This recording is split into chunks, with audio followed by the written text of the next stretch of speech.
Every once in a while, I hear of commercial companies that claim that they do artificial intelligence-based analyses and interpretation of medical images that is better than that's done by radiologists, pathologists, other physicians. Does that make sense to you, Ronen? Yes and no. In the past few years, there has been an advancement in the field of artificial intelligence, AI, in medicine. And out of all subjects, the subject of medical imaging and interpreting it with artificial intelligence has proven to outperform humans. This is one of the reasons the FDA has approved some of those products to be active in real practice to diagnose patients. You know, but the diagnosing physician brings in her medical knowledge, clinical experience and judgment, and also acquaintance with the medical history of the specific patient. Well, machines have some advantages as well, right? They don't get tired, they never forget, they can improve themselves. They don't need to drive to a place in order to work there. And of course, they can do data analysis, find correlations, do math in ways that humans can never do. Okay, so it's advanced math. I understand that a machine, if a machine gets it wrong, it will correct itself and not make the same mistake again. I can also understand that maybe it can even learn not to make a similar mistake in the future. But this is still based on databases. Isn't human thought more than a machine can ever achieve? Well, our brain is also a machine. But let me explain with an analogy from the digital revolution. The evolution of AI systems that play chess and other strategic board games.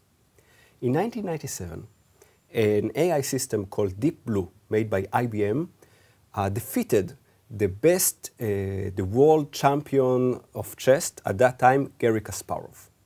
This was a clear sign that AI can, at some point, outperform humans. And this kind of field, strategic thinking, is a field that people thought machines would never outperform humans. An amazing landmark, sure. But the evolution of the AI is what makes this story so special. In 1997, Deep Blue was just a supercomputer that was able to scan millions of moves and counter moves in different hierarchies, and then use a rule-based system to pick the best option. Nowadays, current AI technologies are basically consist of two main elements.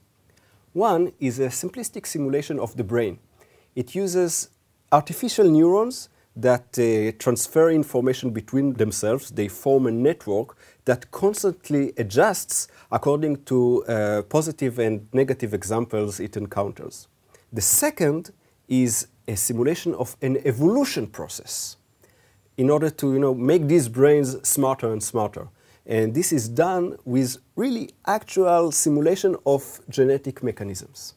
That's really a very powerful technology. Imagine Deep Blue dueling top medical experts.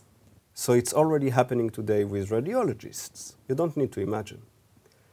But in order to understand this technological solution, one needs to understand the scientific context.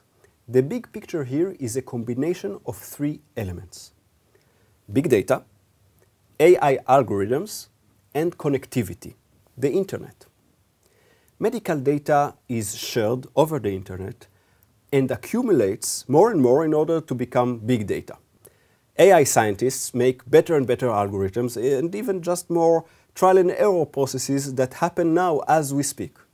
I'm sure that in the foreseeable future, these algorithms will outperform humans, and not so far from now, we will not see radiologists, as we will not see cars driven by humans. But actually, it's not just radiology or interpretation of medical images.